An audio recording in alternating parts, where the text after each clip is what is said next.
Seja bem-vindo, seja bem-vinda a este canal.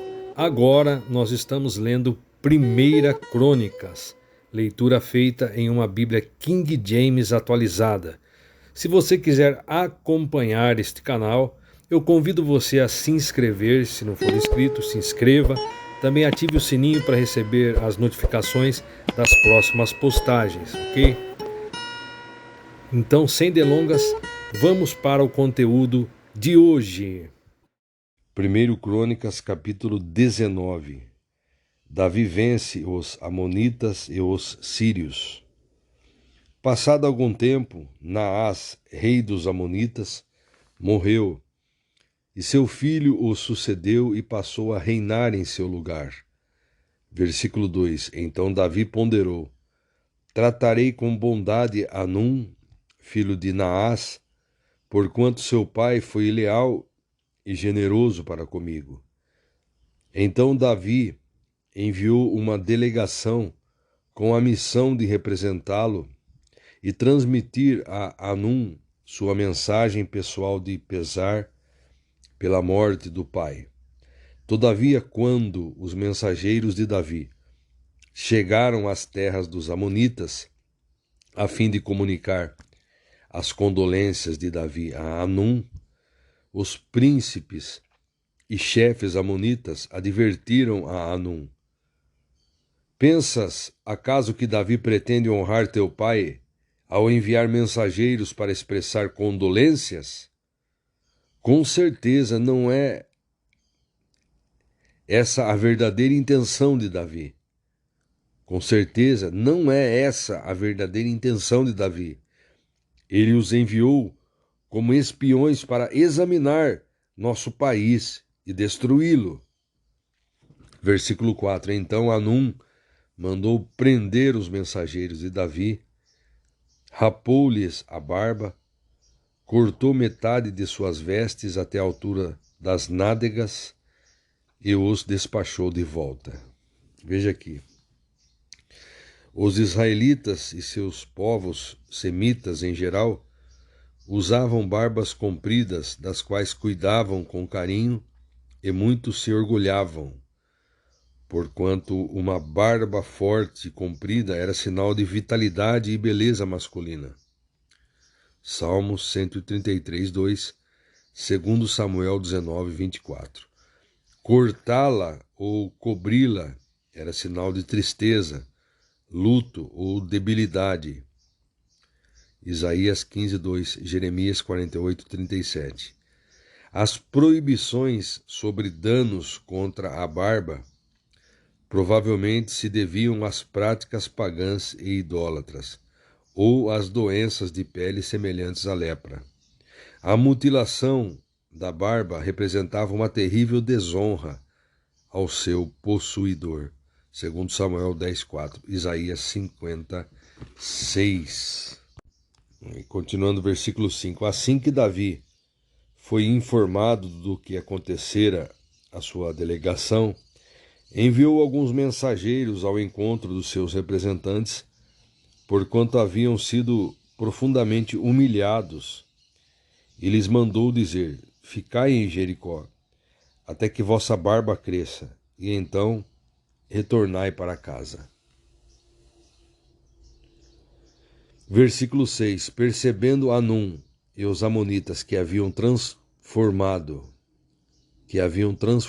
seu perfume em mau cheiro ao olfato de Davi, isto é, tinham provocado a ira do rei, alugaram de Aram-Naaraim, Mesopotâmia, de Aram-Mahan, Aram-Maaca, e Tesová, Zobá, carros de guerra e cavaleiros para conduzirem os carros por 35 toneladas de prata.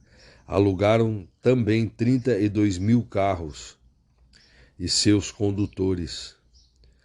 Contrataram o rei de Maaca com seu exército, o qual veio e acampou próximo a Medeba. E os amonitas foram convocados de suas cidades e partiram para a frente de guerra. Ao receber essas notícias, Davi ordenou a Joabe que marchasse com todo o exército. Veja aqui.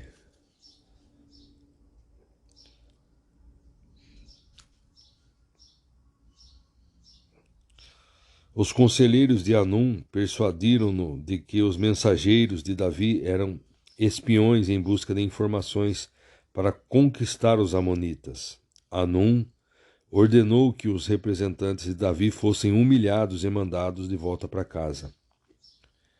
O cronista não indica por que Anum pensou que poderia ser impune desse ato temerário. Os homens envergonhados não voltaram diretamente a Davi. Antes, eles se esconderam em Jericó, onde Davi lhes disse que ficassem. Então ficou claro para os amonitas que eles tinham cometido um sério erro.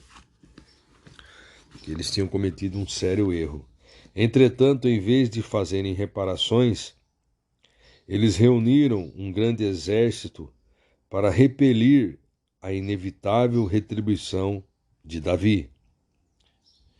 Anum mobilizou várias pessoas que lhe eram amistosas e comprou uma imensa força militar mercenária dos sírios, completa, com muitas carruagens. Com essa força impressionante, os amonitas pensavam que estavam preparados para enfrentar o exército israelita. Davi delegou a responsabilidade de enfrentar os amonitas a Joabe, como comandante do seu exército. Quando Joabe chegou ao campo de batalha e tomou conhecimento da situação, encontrou-se cercado pelos filhos de Amon. Encontrou-se cercado pelos filhos de Amon, que tinham as costas protegidas pelos muros da cidade de Medeba, e seus aliados sírios do outro lado. A derrota de Israel parecia inevitável. Continuando, versículo 9.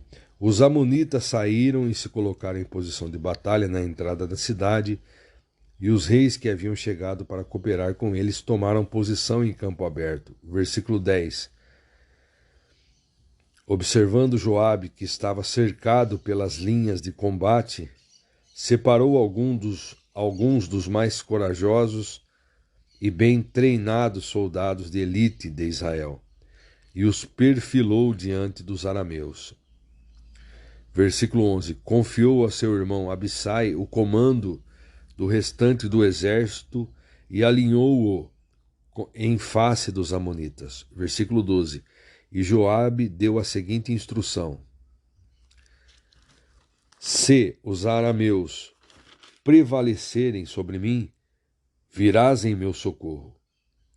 Se os amonitas forem fortes demais para ti, eu partirei em teu auxílio. Versículo 13. Tende ânimo, sê forte e corajoso para com o nosso povo e diante das cidades do nosso Deus, e que Yahvé o Senhor faça o que lhe parecer bem.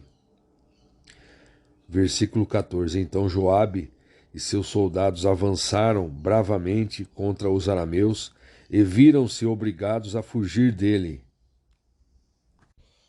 Observemos aqui, aparentemente os sírios não esperavam essa resposta agressiva de Joabe e seu irmão. Quando viram o exército israelita avançando, eles viraram-se e fugiram. Isso foi o suficiente para os filhos de Amon desanimarem também.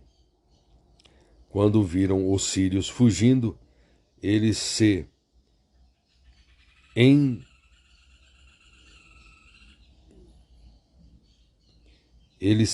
entrincheiraram por trás dos muros de Medeba.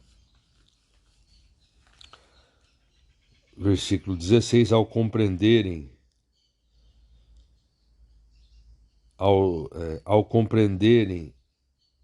os arameus que haviam sido derrotados por Israel, enviaram mensageiros com a missão de trazer arameus que viviam do outro lado do Eufrates, o rio.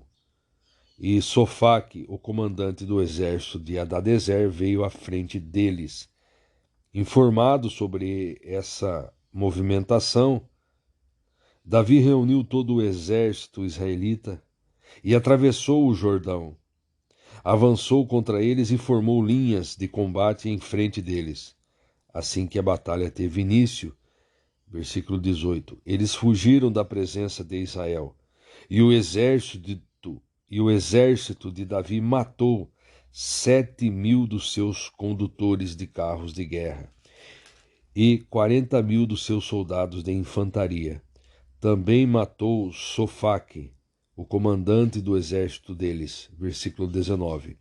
Quando os servos de Hadadezer se deram conta de que já haviam sido derrotados por Israel, suplicaram paz a Davi e se submeteram a ele. Depois disso, os sírios nunca mais se dispuseram a socorrer os amonitas. Veja aqui o que diz o comentarista. Agora foi a vez dos sírios cometerem um erro de julgamento. Um erro de julgamento. Embora já tivessem sido derrotados uma vez por Davi, eles decidiram tirar vantagem da situação e voltar-se contra as forças de Davi. Enquanto Joabe retornava vitorioso a Jerusalém, versículo 15, os sírios fizeram outra aliança, desta vez com seus parentes que viviam do lado oriental do rio Eufrates, a fim de tomar vingança de Davi. Aí, versículos 17 e 18, diz assim o comentarista: desta vez o próprio Davi tomou a liderança do exército israelita, com uma força ainda maior do que antes. Ele derrotou o exército aliado sírio. Versículo 19. Ser derrotado por Davi não era nada novo para Hadadezer. Já por 2 vezes as tentativas desse rei de estabelecer superioridade entre os sírios tinham sido frustradas por Davi. Independentemente das ambições do seu rei, seus súditos já tinham visto o suficiente. Eles se sujeitaram a Davi e lançaram toda a culpa nos filhos de Amon. Muito bem, nós concluímos aqui a leitura do primeiro livro de Crônicas, capítulo 19. Eu estou lendo numa Bíblia King James atualizada e eu li parte do que diz o comentarista numa outra Bíblia, que é a Bíblia King James Fiel. Permitindo Deus, estaremos subsequentemente lendo 1 Crônicas, capítulo 20.